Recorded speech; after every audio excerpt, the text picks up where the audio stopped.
Hello, OT friends, and welcome to the Uncommon OT series. I'm Patricia Modis, and I'm your host. A Filipina American, native New Yorker, current California transplant, bulldog mama, and an uncommon occupational therapist myself for the past 22 years. On this podcast, you'll hear me proudly feature the unique careers of OT practitioners working in non-traditional and role-emerging practice areas, settings where OT is uncommon. Get a dose of inspiration as you listen to these up-close conversations with fellow OTs sharing about their work, describing their paths, and how they apply their secret OT sauce in these uncommon settings. I invite you to learn, to think outside of the box, and to be energized and motivated to follow in these unconventional paths. Happy listening, friends! So today, I am super excited to introduce you to not just one, but three guests of honors. I'd like to welcome Jaisa Sulit, Burnett, and Laya Polowin to the show. They are occupational therapists who work in therapeutic climbing. With CACS, Canadian Adaptive Climbing Society, they run therapeutic programs that aim to use climbing to address physical, cognitive, emotional, and social aspects of the participants' rehabilitation journey. So without further ado, I'd like to present to you our guests, Jaisa, Laura, and Laya. Welcome to the podcast, ladies. Thank you. Hi. Thank you. We're so excited. Hi, welcome. I'm so excited to hear more about your uncommon OT work. But as usual, before we dive in, I'd love for you to just tell us a little bit about yourselves. Like what motivated you to participate in the podcast and, maybe even touch upon what drew you to this type of work. Sure, maybe I'll start. This is Jaisa. So I was a neuro rehab OT working for about 6 years until I had a spinal cord injury. That had me join Spinal Cord Injury Ontario. And then when I moved to BC for a few years, I joined Spinal Cord Injury BC. And being a member of that organization, I got to try out all kinds of adaptive sports. And it being BC, all kinds of outdoor adaptive sports. And one of them was climbing. And so that's when I first met CACS. It was while I was out in BC, got to do some indoor and outdoor climbing, experience its benefits. And it just so happened when I moved back to Toronto, Brent Goodman, the director of CACS, was like, I'm going back to Toronto to do some training at some gyms.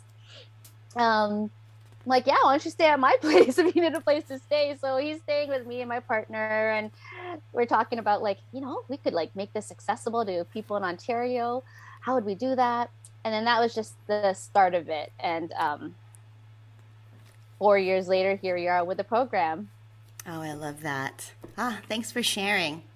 My name is Laura. So I first got into climbing when I was living out in BC.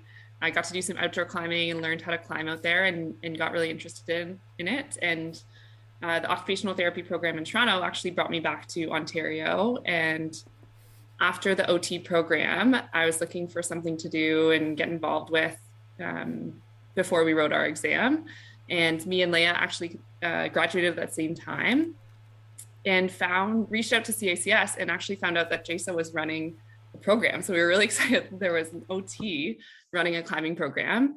And so we actually volunteered for the first program, and that was 3 years ago. And as Jaisa went on mat leave, we got to take over as the OTs. It's been really exciting. Oh, fantastic. So that's how the three of you connected. Exactly. I'm Leah. So Laura told the first half. We graduated together in 2018 and we were looking for something to do. Laura and Jaisa connected and she brought me along, and actually a couple other friends who ended up not continuing with us, but they were there in the beginning as well. And it was a strong team of Jaisa, the lead OT, and 4 recently graduated OT students. And we were super enthusiastic and excited. It was a really great way to start the program off. And the other thing that drew me to this and to continuing in this is the whole time through my OT program and through my life, I really loved the intersection of OT work in the nonprofit sector and the social sector. And that's where my strong affiliation with this is really Lay. I had some climbing experience. I enjoyed it. But I just really like the idea of working in the community with people to break down barriers to things that they don't normally have. I love it, because then that'll bring us to really the focal point of the show, which is like, why OTs, right? Why are OTs valuable in this type of work? And I also love, Leah, that you brought up the fact that, you're new grads going into this type of work, right? It doesn't take a seasoned OT to do this type of work. And I think some of our listeners would be really happy to hear that. I heard you say the word enthusiasm. Oh, yeah. Jaisa, can you tell us a little bit about the enthusiasm that, that exuded from these two that made you feel like they were the perfect sort of candidate for this type of work? Oh yeah, like I love, like, honestly, working with new grads for me is ideal because they bring that enthusiasm, but they bring that the keenness. And so, just within that first year of Laura and Leah being there, they already like brought so many things that improved the program. Like I didn't use any assessment tools, and so they brought in the the COPM. It's the Canadian Occupational Performance Measure. And so, they helped adapt it for them. They're the ones who brought in these beautiful graduation certificates for when people finish. Like, those are just two examples of things that they brought to the program. And it's definitely great to have key and new grads, but it's also Laura and Leah. Like, they volunteered their time for a year. Yes. A whole year. That's like they volunteer for 3 programs, which is it's it says a lot about their generosity. Yes, and again, to your passion, right, in doing this type of work. So yay, so great to meet all of you, and thanks for sharing a little bit about what brought you to this type of work. Would any of you like to expand a little bit more about the the uncommon work that you do, the setting in which you provide the service, and the population that you serve? I can maybe walk you through what our program looks like. So we run out of a climbing gym, and they've been a really great partnership with us. They've been really good at allowing us to grow our program and use their facilities. It's True North Climbing Gym. True North Climbing Gym in North York. So the program looks like a 6-week program. We get people interested or kind of get people to come out and try the program through a free try it session that's sponsored by companies in the community. And they come out, try it for free, which really takes the pressure off of them. They don't have any financial burden on that. And we get to know the client, what their needs are, what their goals are, and see if they're a good fit for the program. And if we feel and if they are ready to start the program, then we get them onto the 6-week program. Leah, do you want to talk about what the 6 weeks look like? Yeah, absolutely. So like Laura said, it runs for 6 weeks. We typically try and run it the same time. We've been running the same time, every session. So we run Monday mornings. It's a great way to start the week. Everyone always says that, staff, volunteers, participants, everyone's always like, wow, I used to hate Mondays and now I don't. Oh, I love that. Yeah. And so the first week is kind of like another try it session. The staff and volunteers are getting to know the participants because not every staff or volunteer is at every try it session. So you're just getting to know who you'll be working with. And then one OT or 2 will pull each participant at a time while they're taking breaks from the wall and do the assessment. So I think we kind of alluded to that, but that involves the Canadian Occupational Performance Measure modified to help us set collaborative goals in terms of their physical goals, their technical climbing goals, as well as goals surrounding mindfulness and body awareness, because that's a huge part of our program too. And that's really been headed up by Jaisa. So each session, I should back up. Each session starts with like a 5 to 10 minute mindfulness, usually around 5 minutes. Mindful breathing, a body scan, Jason's been really focusing on self-compassion lately, which I think is a huge, important theme with the population we work with, because typically they're recovering from an injury and trying to get back to activities that they previously enjoyed, or trying to find activities that they can do in their new selves. So that's that's week 1, and then the following weeks, the participants will be paired up with a staff or volunteer that'll help address their goals. In week 3, we give everyone a belay lesson so they can learn how the ropes work. And we allow them or encourage them to bring a support person, typically someone who they'll be climbing with in the community after the program, as that is the goal, to get them climbing independently following the program. So we always say, bring someone you would probably climb with so you can learn to belay each other. So that's always in week 3.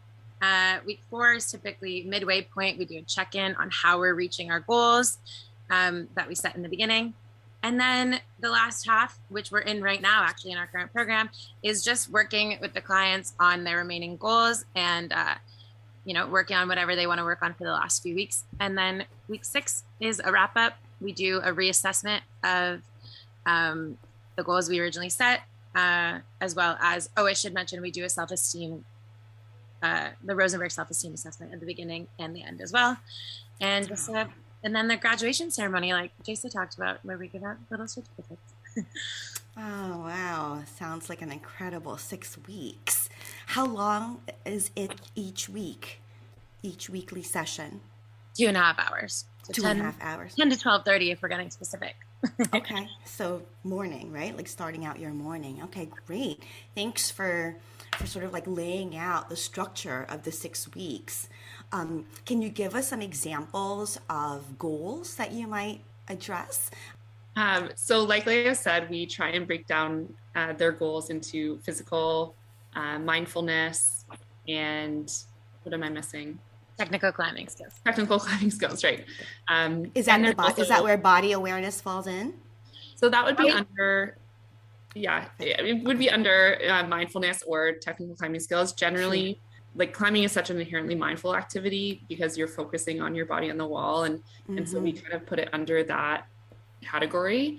Sometimes physical goals are like increasing grip strength or increasing strength or balance. Balance is a huge one with our spinal cord injury clients. That's a really typical one we find in that population, especially because the mats are unstable because they're soft.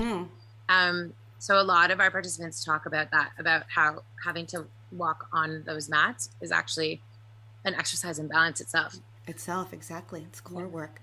Oh, got it. Sorry, Laura, go ahead. No, that's great. Mindfulness, I think a lot of people's goals, like you said, are body awareness. So taking those moments to kind of get out of your head. And when you're climbing, sometimes people are nervous. It's new. You're at a certain height. So taking that moment and that breath to pay attention to where your body is in space. Some people have paresthesia or want to focus more on their footwork. They're more hand focused or upper body focused. So that's some goals that we work on. Or sometimes just breathing and staying in the moment. Jaisa's really great at going around and talking to participants about that. And I think that it's a great way to teach mindfulness because it's so functional versus going and doing like a mindfulness session. Some participants are not as stoked to do that. Whereas if we incorporate it into a functional activity, they really get it. Exactly. I love that too. And climbing goals, they can range. Sometimes it's just getting to the top of the wall. Sometimes it's getting up certain routes or grades. Sometimes it's working beyond the use of a certain adaptive equipment that they start off using, like the counterbalance or a grip hook. They say by the end of the 6 weeks, I no longer want to have to use this piece of adaptive equipment. Okay, got it. That's sometimes a goal too, and we put that in climbing skills. We also have an opportunity. We give them an opportunity to set other goals that are outside those categories, and I do think that that's been a big one in the past couple of sessions. Our clients with brain injuries, a lot of them have identified socializing as a huge goal for them. I also think that's maybe an effect of the post-pandemic world where they didn't get a lot of opportunity to do that. Yes. but that's been a pretty consistent goal with a few of our brain injury clients recently. Is just socializing and meeting, people with similar injuries or different injuries, but getting to know new people is who have the same interest. Yeah, and right? it seems Kind of simple, like but what you and I would do if we were to just go out there and hang out.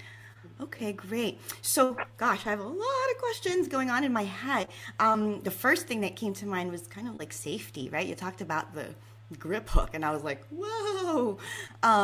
Everyone, and I'm sure it's hard to talk about sort of like, well, maybe there are sort of just general safety principles that you can describe for us, because I know everyone has such different needs, like someone with a TBI compared to someone who may have sort of like limited, movement or strength. Yeah, maybe this is a good segue to talk about our counterbalance system. So that's one way. So our counterbalance system is basically a way for us to take off some of the climber's weight. And so what it looks like is, let's say you're climbing, so you have a rope attached to you, going to the belay bar at the top, coming down and attached to the person belaying you. So that's what regular route climbing looks like. But with a counterbalance system, there's another rope attached to your harness that goes up to the belay bar. But then instead of coming down to another belay person, it's attached to a chair, or like a sling chair where there's like a staff sitting. And that staff sitting is taking off some of your weight. Okay. So there's a way that we loop the rope so that it could take off half your weight, a quarter of your weight. And so how that is a safety feature for us is, so let's just say that there's somebody who's climbing with very weak or very uncomfortable arm, right arm, and they cannot, or it's not safe for them to pull their whole weight on that one arm. So the counterweight system will allow them to use that arm without using all their weight. Okay. And similar, then you can also adjust. Go ahead. Yeah, you can. Yeah, and that's a way that we can grade it so that we're starting off. So we present it in a way where, it could easily be perceived as like, oh, I'm cheating. I'm not really climbing because I'm using this adaptive system. But we always present it as a way to grade your activity. And like, this is actually a way to warm up. It's a way to get your body learning the movement first. So to really have it perceived as a positive way, as like, as it's an adaptive tool, right? Yes, not as an assist necessarily, right? But just people are like, one of the main values of CACS is that people are working for each ascent. Like, you're not being lifted. You are using your body for every climb. Yes. And so whether somebody is limited by pain or fatigue, the counterbalance is a great way to support someone so that they can climb within their limits for that day as comfortable as possible. And then in terms of additional safety measures, all of our staff and volunteers are trained up, like in the belaying systems and all the rope systems we use. We generally have, it's like an unofficial policy that you do have to have some climbing experience to volunteer with us. And then there's also mandatory training that the volunteers go through. And then in terms of, emotional safety and all of that, we really work to create a safe space where people feel like they can communicate their needs. We're constantly checking in. That's a huge value of ours, as well as pacing is taught to every single one of our clients.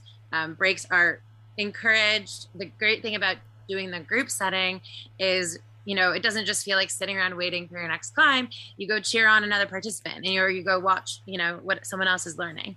And that's a really great part of it. And it also encourages, mutual encouragement and, cheering each other on. So, our safety protocols are built into just the pace of our entire program. Yeah. So great, you guys.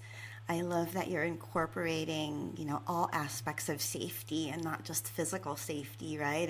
And sort of like, the insurance sort of requirements of things, but their We do have that too. You do, yes. I had a feeling you did. Yeah.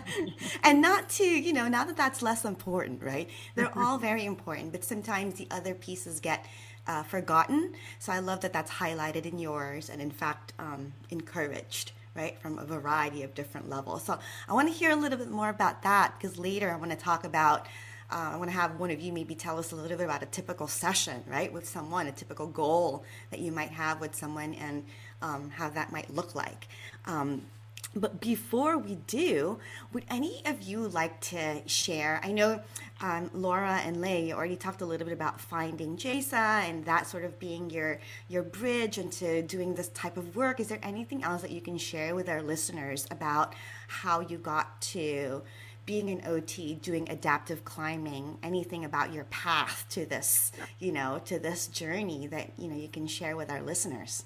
I think for me, when I reached out to CACS, it was just that, like, I was interested in climbing and I enjoyed climbing myself, and I could see the therapeutic benefits of climbing and using OT principles in that setting. And I was really interested in using OT outside of the typical like clinic and hospital setting. I think that when we can apply OT skills and interventions in more of a functional, laid back setting, I think it can be really beneficial for clients participating in the program. And yeah, I'll piggyback off of that.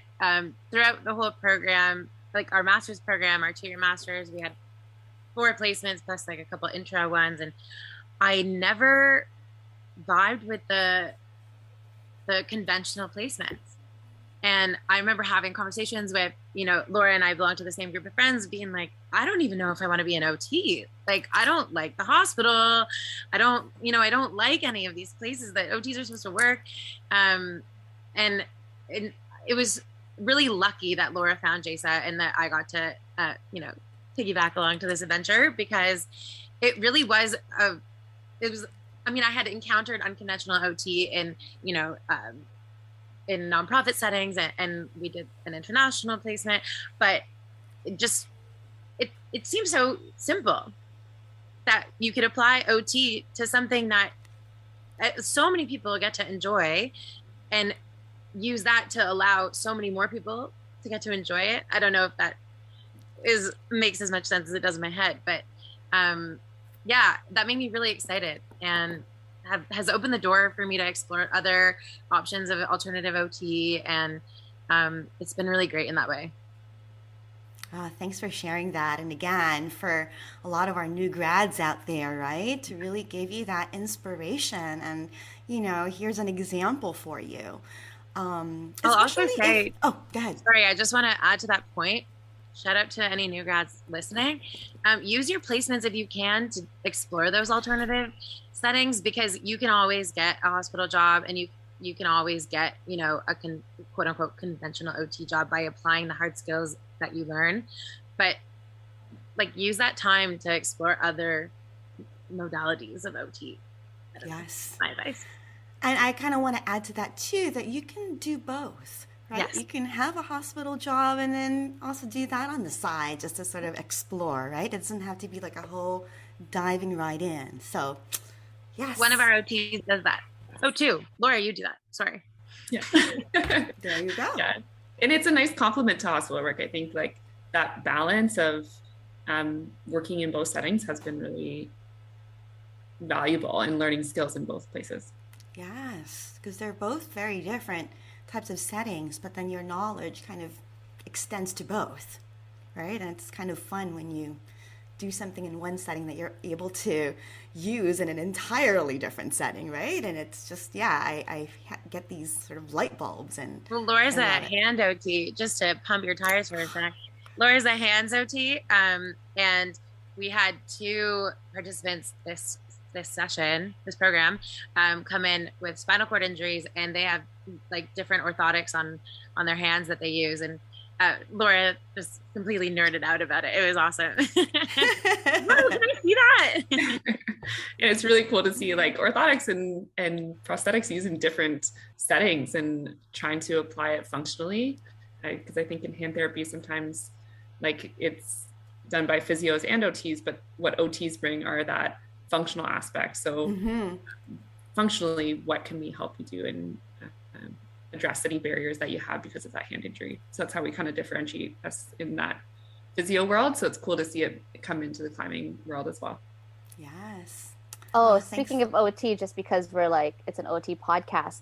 And what I did before this climbing program. So, I talked about how I did neuro work before my accident, but after the accident, I couldn't do that stuff because of my physical limitations. So what I ended up doing was teaching mindfulness.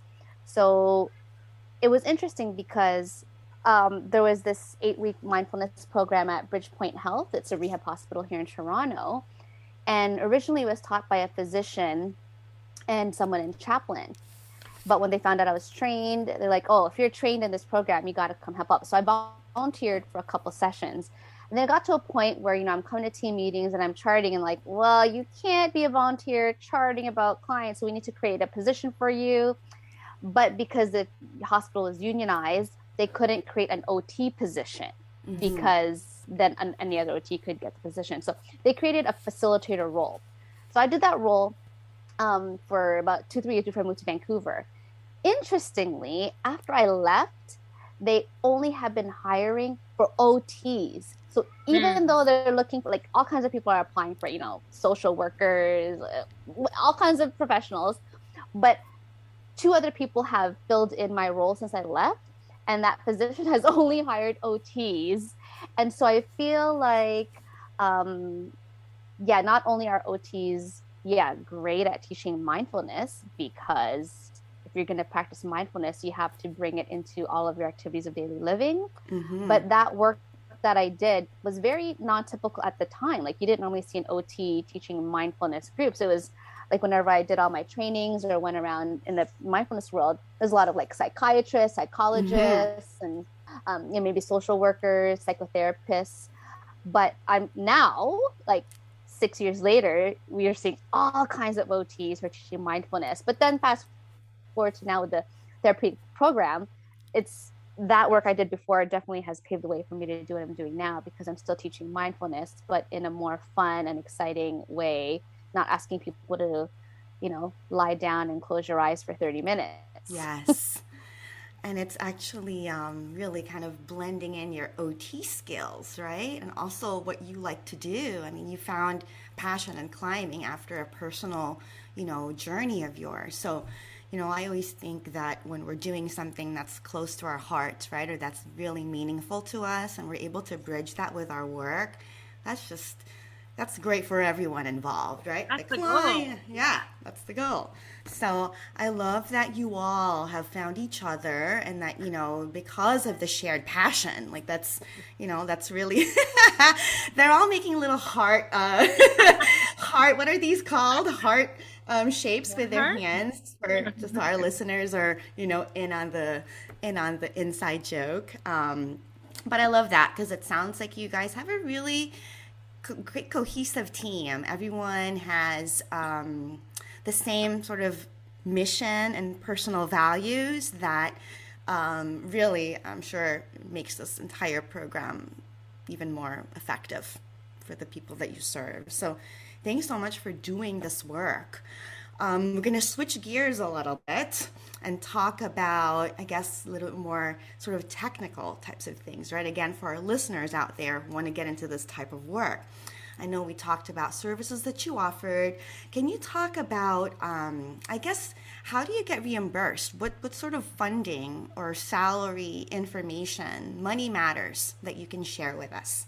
So we're technically independent contractors working for CACS. That's how we are. That's how our compensation is structured. So we, every year, typically, we mutually agree upon a rate. And we actually have 2 rates that we invoice for.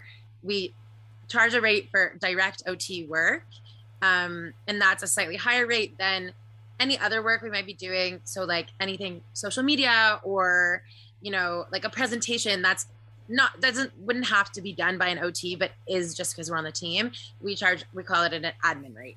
So it's slightly lower. and we just track our hours and submit our invoice to the company.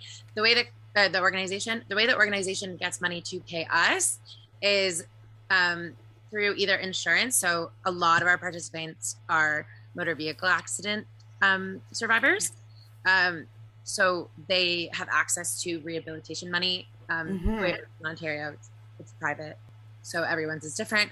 But so we'll put in a treatment plan on the Ontario insurance database, and that has to be approved by their insurance adjuster. So we put in like a letter of support that cites research and talks about what our program is. And, we sometimes get on the phone with adjusters too, just to further elaborate on what we would be doing. So assuming that all goes well, that client is approved to participate, and then we have access to that funding that we've quoted the insurance. And those without insurance, we have a pay out of pocket rate. That's typically, it's a set amount. We do offer sliding scale if needed, because we think everyone should have the opportunity to participate. But typically it is one set amount, and our clients or participants have no trouble meeting that.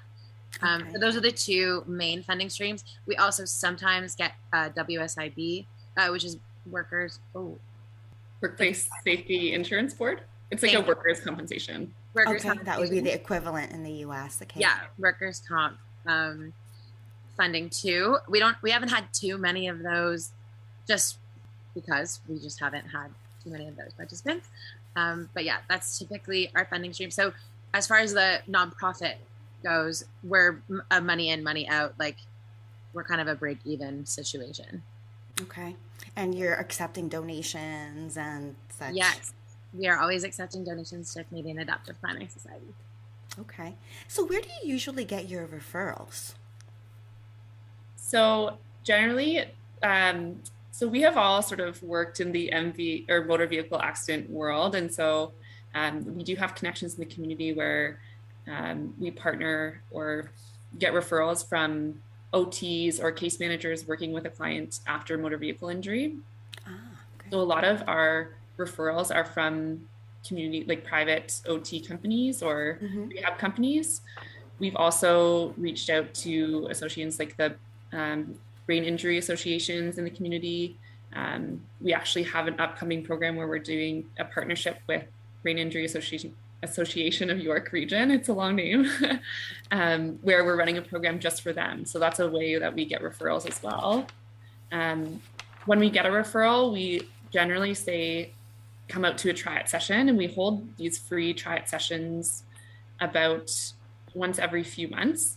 Between programs. Yeah, between programs. So that's how because climbing is a bit intimidating and some people don't really know how it would apply to them, or if they can even get up on the wall, or if it's something that they want to do. So we have some great sponsors, and Jaisa was a big influence in getting those sponsors on board, and they have been awesome. Usually representatives come out to the try-it sessions and check out the program. They're often a source of referrals as well. Great. So we can offer those sessions for free. So it's like a non-commitment, no financial commitment from the participant to come try it out. Yes. And then that's how we introduce the program and get them to come out to the 6 weeks. Great. Are you able to share, and I know it would be in Canadian dollars, but what is the cost out of pocket for a typical 6-week program? Out of pocket at this moment for our group sessions, it's just under $800 Canadian. Okay. Really, it's not much, because that's Canadian dollars? Yeah. Given that, you're having 2.5 hours a week with an OT, and you have free rentals and access to this gym, and it includes a membership afterwards for a month. So they can come back and climb and use those skills that they learned. And then after that, it's on them if they want to continue climbing, and that's out of their pocket. But it's incredibly affordable. We work hard to keep it that way. The gym that we work with also is extremely reasonable in their pricing with us, which makes a huge difference too. So typically the out-of-pocket price that we charge is, I think, $775. Yeah. Thank you for sharing that.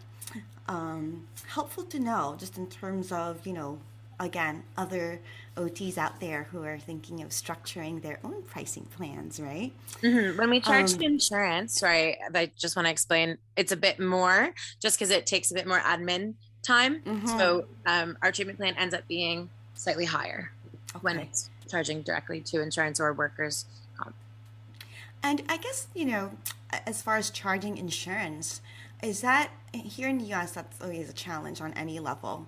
How is it in Canada in terms of getting reimbursed? Do you have issues, or is it something that you always have to fight for, or is it pretty smooth sailing? So we won't start a participant who will be getting insurance funding without getting the approval already from the insurance. And that is, the approval is a commitment from the insurance that they're going to pay it. So typically most adjusters have ended up approving it. A common occurrence when we're putting in treatment plans is an initial denial, followed by us bothering them a lot and explaining ourselves and explaining why dispute. Yeah, exactly. Appeal. Explaining why it would be beneficial. Sometimes we'll get someone on their direct care team, so their personal OT or their case manager or their physio who has already had a pre-existing relationship with the adjuster to speak on our behalf too, to advocate for the client and why this would be beneficial for their recovery. And I would say 9 times out of 10, it turns into an approval. Okay. In Ontario, when you're injured in a car accident, you have access to a certain amount of funding depending on the severity of your injury. So often we go through that. It's called the medical rehabilitation funds. So that's the insurance that we're going through versus or the workplace insurance versus the provincial insurance. Yes.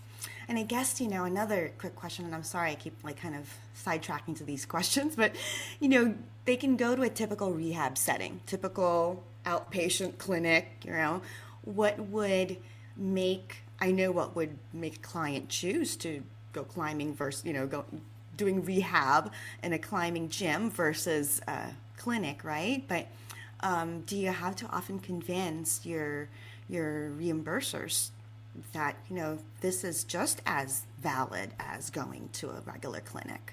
In fact, probably more meaningful. Yeah, well, just as Leah had mentioned earlier, that we write a letter of support, and in that letter of support we actually cite research supporting both the benefits of rock climbing and the benefits of mindfulness, because we are posing this as a mindfulness program as well, mindfulness in motion.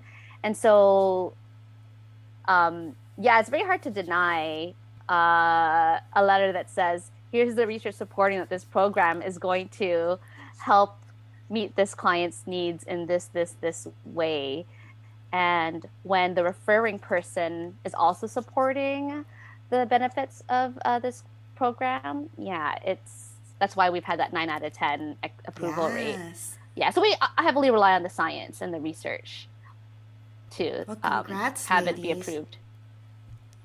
Congrats for the work that you're doing and also for supporting the work that you're doing to the point where you're getting reimbursed for it 9 out of 10 times. That's incredible. I think that deserves, some kudos. And, I think I want to shout out. We're doing snaps.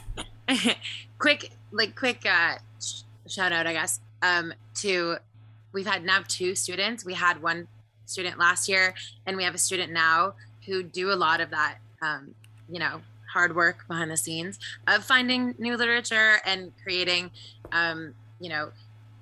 documents or analyzing our program, whatever we need them to do. That does make our work easier, and it allows us to, stay on top of current evidence and stuff like that. So it takes a village. Yay, shout out to those students and all students out there doing the same thing, right? I think that's just really the beauty of these OTD programs too. On this note, I know you touched upon, this a little bit, Jaisa, but, OTs are well suited for adaptive or therapeutic climbing. Can you tell us why? I think just, reiterating the fact that we have the skills and the ability to work within a scope of practice that addresses mind, body, and spirit. Social, I know some people put social under spirit, but just for that fact, and because we have that mind, body, social, spirit lens, we can look at the act of climbing and see how it addresses clearly mind, body, social, spirit goals. Like, it's just, it's hard to be an OT and take your glasses off. You're just, once you're an OT, you're just walking around and you're just being like, okay, meeting all the goals. Like, it's, yeah. I get it. I call them my OT glasses. They're on my head permanently. Yeah. But yes, thank you for, kind of tying that together for us. And I will just say, like, one example of like the ideal success story, like, obviously everybody's goals are different, but if we're looking at meaningful occupation, and again, reiterating, meaningful occupation is different for everybody, but we are seeing that there is benefit to occupations where you are in connection to yourself and another person. So shared meaningful occupation. So what that looks like is, once you graduate from the program, you can continue climbing with someone else. And so we had one client who, for the 3rd week belay session, he brought his son in, then they learned how to belay each other.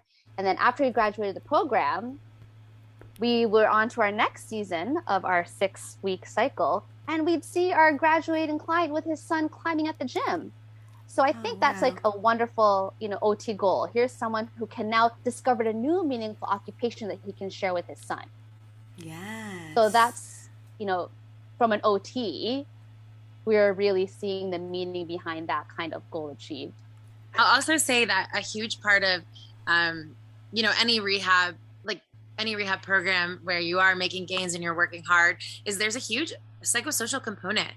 And as OTs, we have that, the OT lens of like, environmental modification, and how can we get you doing this physically and like get you bodily engaged in it, but as well support you through, whatever emotions you're going through. Like, we've had people cry on the wall. We've had people get really frustrated because they didn't do as well as they thought they would. Like, we've had across the spectrum, like a lot of emotion, cry of happiness, I should have said in the first example. And so I think that's another part of it, Jaisa, to add on to what you said, is the psychosocial support that yes. OTs are so well trained in is a huge part that you wouldn't think of just doing a recreational sport. But it is. Even recognizing the need for that psychosocial support, right? Not all clinicians have that lens, so I think we do. I agree. Great. So there you go. OTs, therapeutic climbing, you're perfect for it. So any career advice for any of our listeners who want to kind of follow down the same path that you've just gone that you'd like to share? I know you've already given snippets here and there. Anything else you'd like to share? Oh, I have one right away off the bat, and it's all about relationships. Like, your relationships with everyone, your OT classmates, your teachers, every coworker you've ever worked with. It is so important. So this program wouldn't be if it weren't for the networks I made. So, I last told you how I came back to Toronto, and, Brent Goodman, the director of CACS, came and he's like, let's figure out how to make this happen. Our first step was meeting with Kate, our current director in Ontario. Kate, myself, and Brent. We're like, what are we going to do? We invited everyone I've ever known in the MBA world, like social workers, rehab therapists, physios, OTs, assistants. And we did a community workshop, and we had everybody come to True North Gym, and we said, hey, we want to make climbing accessible to everybody. And we proposed different ideas. We're proposing one-on-ones, and it was the community. It was the network that I fortunately had kept that said, you need to do a program, try 6 weeks, because that's what's going to work with funding. Like, I originally was thinking one-on-one. So, and then from there, because of the networks that I maintained, I was able to get my old case manager, my old lawyer, my old physio to be our current main sponsors. And yeah, everything is all about relationships. I think in any industry you're in, it's all about relationships. So maintain them, obviously with integrity, not because you're using people, but out of the mere, benefit of being in healthy connections with people. Like, it will benefit you personally and professionally. Yes, and obviously having the same kind of mission, right, and the same ideas for providing something good for people out there. So thanks, Exactly. Jaisa. I'm such a fan of yours and your networking skills. Holy moly, super impressive. Everybody knows Jaisa. I've posted Jaisa in my Instagram, my personal Instagram before, and I've gotten messages being like, "How do you know Jaisa?" I love it. But yeah, and that's such an important message also for our listeners, right? And that comes up time and time again. Networking, networking, networking. You'll just never know whom you'll interact with, who will be, vetted in the same types of passions that, you have, right? So thanks for sharing that. Any other career advice, Leah or Laura? Probably along the same lines, just reaching out to people and making those connections in the first place. Yeah, so you volunteered in the beginning. How did you find, did you just Google? How did you find Jason? I don't remember what I Googled, but I think I was looking at adaptive climbing programs, or I'd heard about them and in some way, shape, or form, and just decided to reach out and say, hey, do you need any volunteers? And I think volunteering is a great way to make those connections. And if it's something that you're interested in, explore that in a way that you can offer your time or skills. And it was just really lucky timing. And sometimes you can have that scenario where you email at the right time and you can get involved. And yeah. May I ask what was your volunteer commitment? So me and Leah volunteered for that once a week commitment for 2.5 hours. So we came once a week, and at the time we were waiting to write our OT exam. So we had the time, we were just studying. I think we maybe began to work after the second program. So we were making it balance with our work. And that's why I think some of our friends couldn't do that, because they got more 9-to-5 positions, but we made it work, which was awesome. And again, something that we were really excited that we could make work. Yes. And then now you're seeing the fruits of your volunteer labor. Mm-hmm. I have one, actually maybe two. My first one being, if an opportunity falls in your lap, like your friend texts you saying, I found a really cool adaptive climbing program to volunteer at, take it. Absolutely take it, because you never know where it's going to lead. And, opportunities don't always come that easily to engage in whatever you might find cool and interesting. So that is my one piece of advice. Might sound obvious, but it's not always. And then my second one is similar to what Laura said, is reach out and ask the people who are already doing it. So we have, Jason was talking about, Brent Goodman. He's the director of CACS. The original CACS started in BC. And so he has his own team as well. And as well as our board is made up of his network, and has amazing connections in the climbing world as well. And they're now looking to start their own OT program. And so the OT he's found reached out to us, and we've had multiple meetings and talks about what we're doing. And she's going to be doing things slightly differently, and that's good for us to know, and we can compare notes and all of that. So I think, reach out to people who are already doing it. Congrats. You've set the tone. You're paving the road, right? People are reaching out to you because you've done the work, and they want to see what's worked and what has not, right? And try something. So I think it's important to note, maybe Leah or Laura, you can say where our program is at now, because people reached out and our program has grown. Please brag away. So we now have an additional 2 OTs on board, and Leah was mentioning previously how we kind of have 2 different OT rates. And so now we've actually gotten to the point where we can have a lead OT and a second OT, which is really cool. And it's a really cool way to bring OTs on board and grow our team, and hopefully grow the amount of programs that we do. That's the goal. This is the most amount of enrollment we've ever had in a program. We have 7 participants coming every week, which is amazing, because when we were starting out, it was 1, 2, 3, and which was awesome for the participants because they got all our attention. But Yes. it is equally awesome to have so many, and we have some long-term volunteers who are just incredible.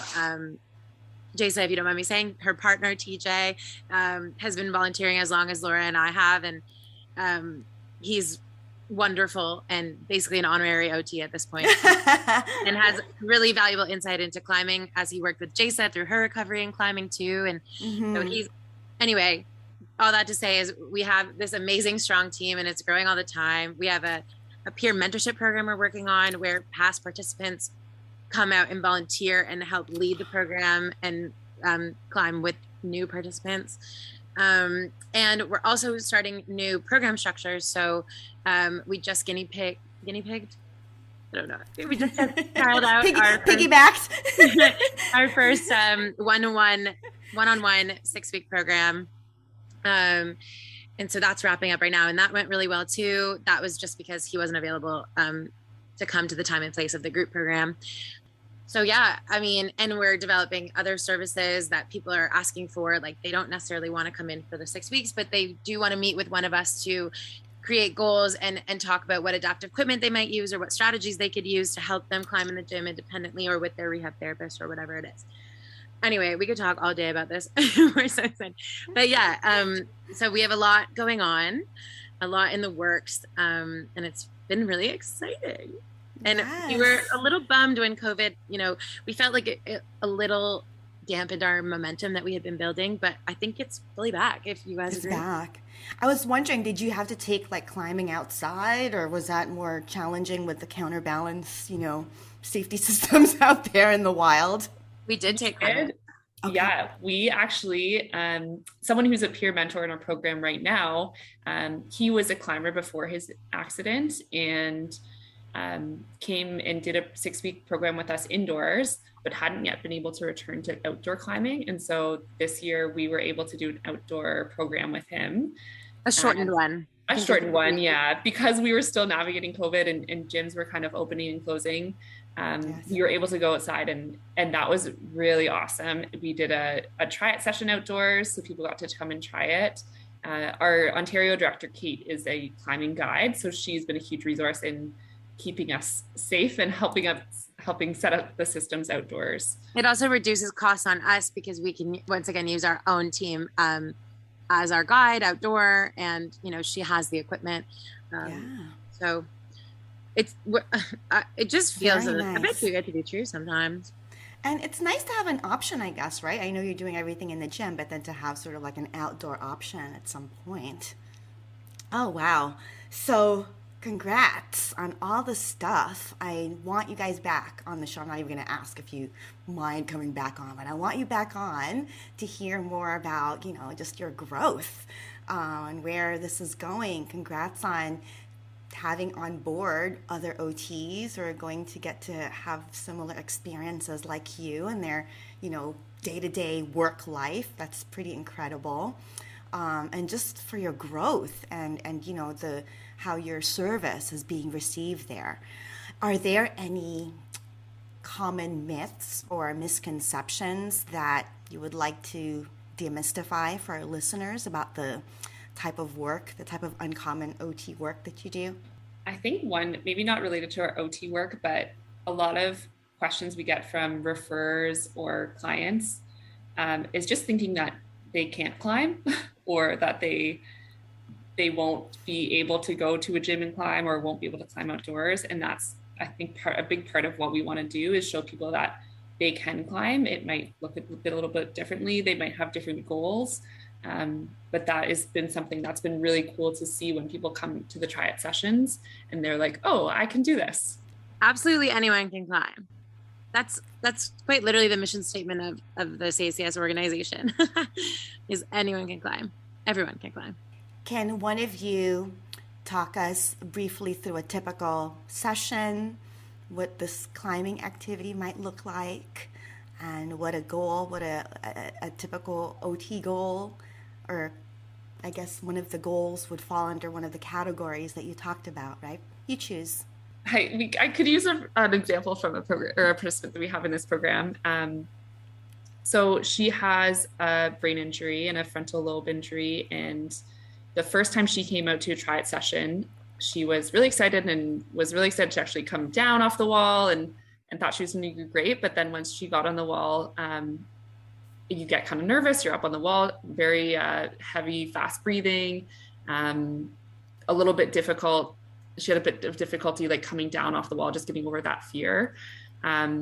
Her rehab support worker that was with her at the try it session actually convinced her to come join the program. So she wanted to be there, but she needed some convincing. And some of her goals in the program have been to work on that body awareness and breathing. So at the beginning of the climb, we'll say, okay, let's take a deep breath before you climb and maybe plan the route a little bit. So a little bit of planning and then when you're up on the wall, taking breaks. So a lot of pacing strategies are important. One of her goals was to do 10 climbs in 1 hour, and not necessarily something we talked to her about and talked to her about that goal and saying, how can we use pacing strategies to actually make sure that you're feeling okay the next day? So she was working on setting times for herself. And I don't know if anyone else wants to add anything or give another example. The example that you chose is a really good one. And I think session by session, she has, like you were talking about, Patricia, you take one small goal to help her get to her final goal, right? And so what Laura was talking about was she was super tense and wasn't breathing and was really scared on the wall. That also is contributing. She has pre-existing shoulder pain, so from her injury. So that the tenseness of her muscles was causing shoulder pain, and she was not thinking about properly using her arms on the wall, and she wasn't able to because she was so scared to fall off. So for example, one of the early sessions, we did like fake falls, and we taught her about the rope system so that she wouldn't be afraid to fall off the wall and she could be more comfortable holding on to the holds. And then once she felt comfortable with that, we worked on her body positioning, just in terms of, having straight arms instead of bent arms to help reduce shoulder tension and shoulder pain, and as well as remembering to breathe on the wall and encouraging her to take breaks when she wanted. And that was what another session looked like. And now fast forward, she's flying up and down walls, and we're having to work on her pacing. So it's always something new, like what Laura was talking about, the 10 walls in an hour. I remember during her COPM, or whoever was doing it, I can't remember which one of us was doing it, just kind of said, "Are you sure?" And then we had to talk to her about it. But how many climbs is it typically, is a realistic amount typically for an hour, being a non-climber myself? If she's sticking to the easy walls within her like range of not challenging things that she can already accomplish pretty easily, I would say she could maybe do 5 or 6. Would you agree, Laura? And Jaisa? Yeah. But yeah, so session by session, you kind of, like OTs do, break down big goals into smaller goals and address step by step each issue and help them get to the end. And it just naturally happens that most of our clients end up exceeding most of their goals. I'm not sure about this 10 climbs in an hour. We haven't finished the program yet, but I don't know if she's going to get that. But she's still, she's not done. But because we set the goals in the first session when they haven't had much experience, maybe they've had a try session and then half of one session because we're doing the assessment during the session. Yes. They have no idea what they're capable of. And then they end up almost every time exceeding their expectations, at least in some of their goals, which is always exciting. It's brilliant. You talked in the beginning about a self-esteem assessment that you conduct at the beginning and at the end. Can one of you share a little bit more detail about that? I was the one who pushed for it, so I guess I'll take it. So our assessments are still ever changing because we're still pretty new, and we're just trying to find what works best for us, like to help assess what the client needs, as well as have outcome data that is showing us what we're doing is working and significantly. So obviously, maybe not obviously, I shouldn't say that, but there's a lot of research around gaining a new skill directly being linked to higher self-esteem. So as well as our clients coming in with typically lower self-esteem because they've suffered this injury that's preventing them from engaging in XYZ, often sports that they used to do. And so, and that typically affects what I've seen in my motor vehicle clients, not all the time, is when you can't do the activities that bring you joy, your self-esteem is just lower. So we had the idea of bringing in the Rosenberg self-esteem scale, which is it's a 10-question self-report questionnaire that gives a score out of, well, you know what, I'm not going to try because I can't remember off the top of my head, but it gives a score, a relative score of, and then we have them do that at the beginning and at the end, just to see if we are producing clinically significant increases in self-esteem. The results are too early to tell. We only introduced it last session, and our lovely student Kayla is working on analyzing that data now. So ask us again next time you have us on. I'm sure we'll have more information on that. But yeah, that's what we thought it was important to take a look at, as well as mindfulness and getting in touch with their body can hugely contribute to self-esteem, just in terms of the compassion that they hold for themselves and their own perception of their abilities and meeting themselves where they are, which is another huge theme that Jaisa always encourages, which is, I love that one. One of my favorite lines of Jaisa's is, I'm going to get it wrong. Where your attention goes, neuro energy flows. And I think it's a big one with spinal cord injury participants that we have, because it's just such like a cue for paying attention to what they want to and where they want that energy to go.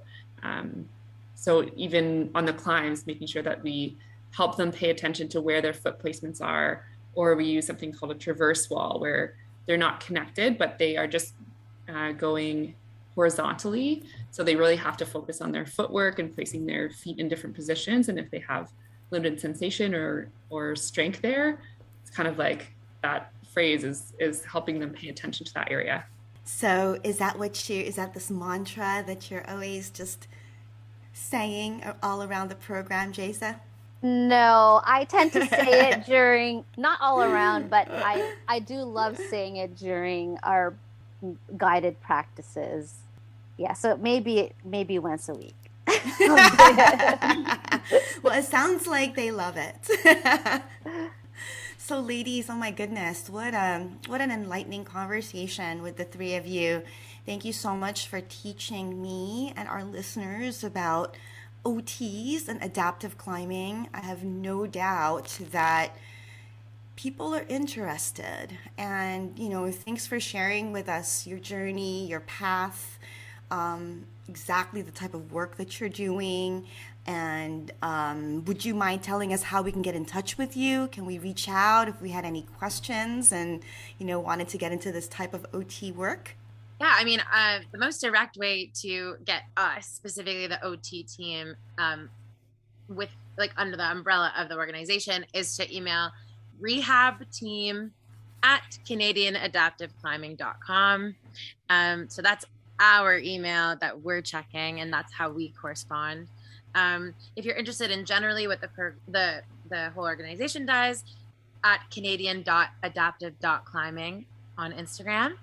And as well, a website that I believe is just canadianadaptiveclimbing.com. But if you Google it, it will definitely show up.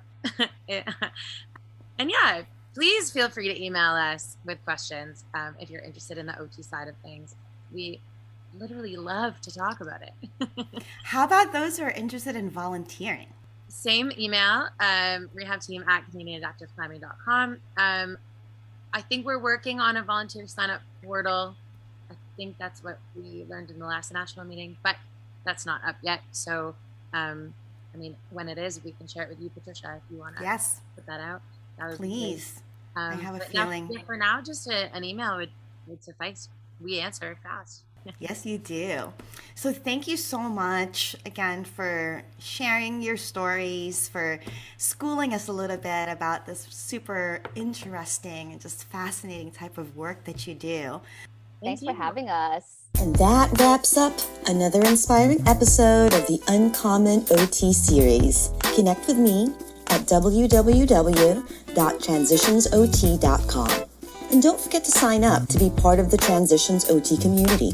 By doing so, you'll receive my latest compiled list of uncommon OT practice settings, the latest news on mentoring offerings, uncommon OT live events, non-traditional OT resources, and more. You may also follow me on my social media pages on Instagram and LinkedIn. And if you love this episode, head on over to Spotify, Stitcher, Apple, and Google Podcasts to follow, rate, and leave a review. I also ask you to consider pledging your support to my Passion Podcast project by being a patron on Patreon. It is very much appreciated. Sending big OT love. Thank you so much for listening. Until next time.